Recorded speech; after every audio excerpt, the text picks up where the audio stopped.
Welcome again to Wickerson Studios. I apologize for going at a snail's pace on these tutorials, but this one is going to deal with geometries and conditional statement, and I've got it set up exactly the same as I did before.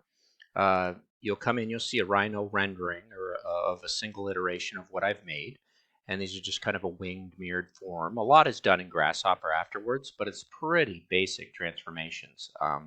The math is being driven by trigonometry, which is where I want to go with this, converting all the scripts of this Chinese text over to Rhino geometry instead of Rhino syntax, script syntax, and then I want to import math. So it's going to become fairly repetitive, and it's for those mathematicians or creative mathematicians that actually want to get in here and see a few iterations that maybe are more exciting than a single line spiral pattern of the top of a top spinning. And I say that because my nephew is back at the school I was at, University of Waterloo, handing his assignments and showing me these kind of penciled scripts, which I find interesting. They're still using graphite on pencil instead of computers to show their assignments as they hand them in weekly at the math program at the University of Waterloo. Anyway, so let's jump into it. You can see over here, first of all, don't be taken back by this script. This is a basic snippet script that I use for extruding surfaces. So what I'm going to do so my script actually runs fast, because when you get into trigonometry, you're dealing at such a level of perfection. You can see just selecting that, I've got such a delay to do anything on this Grasshopper file. And so the surface extrusions, you don't have to do in Grasshopper. It would probably be faster and more appropriate to do in the Rhino window, because look at it, it's just crashing because I'm trying to select that surface normal edit that happens according to all these points. I think I selected it, and here I am selecting it again, but it went a little quicker that time. Let's disable that. So now we're down to an iteration that's baked that actually had, I have to leave that, hit cancel. Basically, I have a form that's actually been extruded and has watertight mass to these surfaces, but I've taken that out so we can focus on how I'm writing these Grasshopper scripts. Red means stop and look. Yellow means play with the parameters, which for some reason my parameters disappeared in their file. So these are the parameters you're going to want to color. And I'm coloring those yellow for convenience sake as people want to look at these. And I actually am putting them in, I'm shifting over to preferring the blob. There is one other parameter here which is worth bringing in, and I think I'll just tuck that in over here. And bring that into that group, add to group.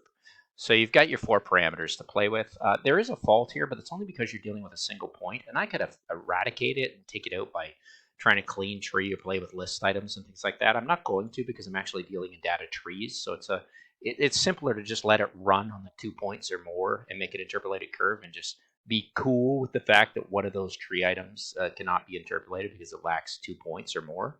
And then run it through the rest of the script, and you end up with this geometry here. So if I take this iteration and make that disappear, you can see I have a pretty cool parametric script that's inspiring that geometry. So let's jump in and go back over to shaded.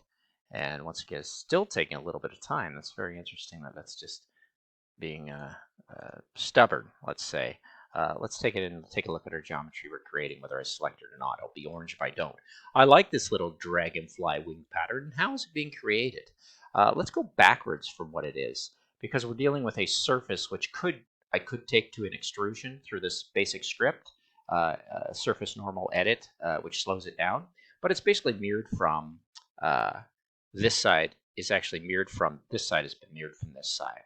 I've taken it through a range as I pulled it out from curves, setting that to a list length item -1 from all of these shapes. So all the shapes are generated like this, and I had no problem generating those from lofted forms. Keep in mind, my GH files I will make available after I get 10 done, or the first chapter on GitHub, so you can have access to this. You don't have to know the details or particulars of this. And in fact, I don't even want you to. I want you to go off and be creative of your own. So what I did was loft a series of lines, and this line has been generated out of the Python scripts. These lines are actually coming, and all I had to do was a little bit of cleaning tree and take. Actually, coming out of the Python script is just a series of points, and those points generated these curves, which then I have control over those curves parametrically in the yellow, playing with where I want to start and stop those, how I want to take it to the final form. It gets pretty big when you get over 6, so those wings really go out. And I've got a stepping, an amplification in the XY. I call XY amplification. And then I also have a rotation that I can take the full 2 pi and back. But you're not going to see the effects of that unless you're looking at the surface. So as I play with this surface and have that 4th slider, I try and keep my sliders down to around maybe 3 or under, because I do want to take this in a photogram AR, and they allow you free that plugin parametric tools on your cell phone or through your HoloLens or whatever you have if you want to take this in augmented reality. So I really like this little fast-moving script, and let's take a look at. We've gone from green, go, back to caution, yellow, play with these, and then, of course, the red being, ignoring this red, that's dysfunctional, on one level, the single point. And just to prove to you what was happening there before I called out that data, is we actually had here a line-like curve, and because it's straight and the rest were curved, but before the called pattern, you can see I had a bunch of null items that were popping out that weren't being generated because they were single points. So understanding and reading your data through param viewers and panels is key to kind of understanding Grasshopper, where to go with it. Then you're back into the script, and that brings me back at the 6-minute mark to what we're really interested in doing, going through this Chinese text and basically changing the Rhino script syntax into Rhino geometry at RG and importing math and playing with it. So I made and at this point, we don't need to look at all into Rhino. We may, because it's kind of exciting to see that. Let's take a look at what I did. And I'm not thinking Rhino. I'm not thinking Grasshopper. I'm not really focusing my head even on the Python script. They're easy scripts to cut and paste and append and make points 3D versus, I guess, Rhino script syntax is the add point. We will become more and more proficient with the Rhino.common namespaces, and we'll learn more in the process of doing this, very slow and steady. But where my creative mind is, it's going back to my undergraduate and having fun with these wonderful parameters. I can name and script any way I want, and I can have these output points. So here it is. I have a system of, if I want to comment out the second one here and put this one on, you could see that running that script will put it into another position, which was basically, I just didn't like my wings up in that position, even though it is kind of, looking at it now, I'm like, maybe I do. So I write double scripts that I can do double things to. And actually, I'm very satisfied with that. So maybe writing scripts, all I've basically done was think of X, Y, Z as attributes that can be calculated. And then my iteration of I did some fancy things to it. I made it negative. I multiply it by sign.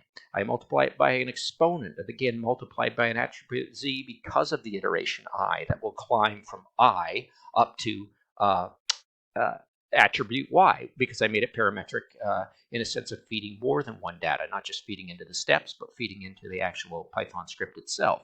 So as I change that, I can get this real explosion of forms. And that's where things get away with you. But if anybody has played with Rhino, they're all of a sudden working geometries, and things just explodes into these mathematical portrayals of what's really happening on the concept of what math implies. And I like this little shape. I probably would take it to a surface edit. I could make the panels. I could make it in fabric and steel. I could be a sculptor again. But to me, digitally designing, playing with this, and having a little bit of control, you can see what I did.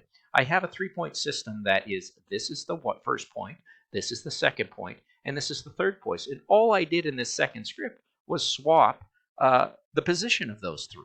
So I could do another one. I could just grab that whole script and say, okay, let's grab that point. And this is just playing with an XYZ coordinate system. Copy that and take that down here and put it on here and say, okay, obviously the last one will run. So I actually technically don't even need to take these ones out. I could leave them. It's just going to keep making point the next thing in the line. But at this point, this one runs the same as the top one. So I wanted it to be different. So what I'm thinking is just ABC, ACB, and now I want C.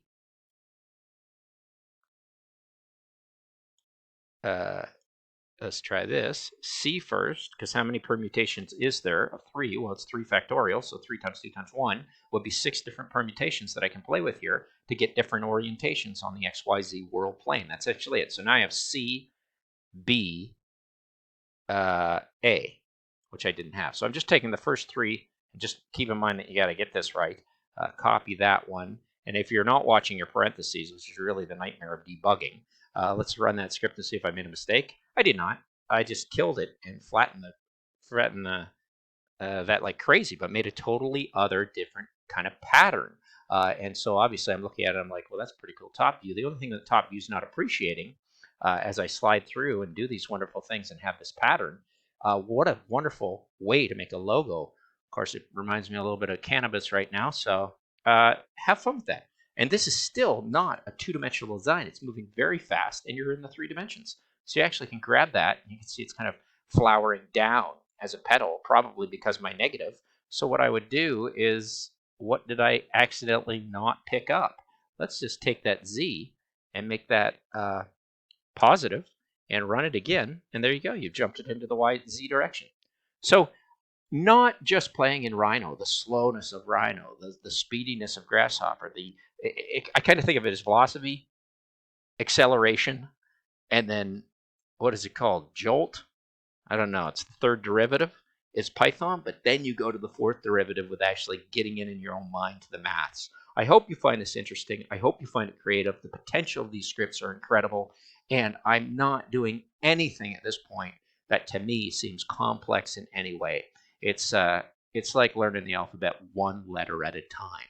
So our next script that I'm going to bring in, I'm going to convert a 2D array of points, and I might even skip over that because that's kind of dull. I may do it, and I'll do it a conditional example of that, which will introduce not just the for if else statement, it'll bring in the elif statement. Because right now, all I'm doing is saying if this condition is met and x is less than y, then run it. And if not, just default to 0.000. So it's like all or nothing. But when we get into elif statements and else statements, I think you're going to find that very exciting. Hopefully, this is a very interesting tutorial series when I'm done. I know there's a lot of rambling, but I'll take my cue from someone like Andrew Price, who taught that wonderful donut sprinkle video. And if you're not watching that on double speed, I mean, it's going to take you 3 hours to get through that donut. And the skill sets that you're learning there is actually, I think, a very playful way of coming at it and feeling like this is for large part enjoyable, and it's rewarding. And in some point, development is profitable for so many. But it would be nice to have that. Never consider it work. Consider it really play and art. And this technology is ready for you. So there's my script in Grasshopper. Like I said, the snippet here, they're online. I'll put those in as well, so you don't have to generate these. And there's a little bit of fine-tuning you have to do on each one. Sometimes you have to flatten multiple surfaces, but this little script deals really well with trimmed surfaces. And because I like it so much, and I used to have a series that did this, I always like to pull that into a nice blue, because that makes me feel a lot better. And for some reason, blobs, unless they're a snippet, make me happy. But I'm going to probably leave that as a rectangle. Not rectangle, as a box outline. So, thank you very much for watching. I will continue with the Wickerson Studios project in looking at this Chinese text. And on the note of my 4-year-old Ella, have a great weekend, and keep going, keep going, keep going.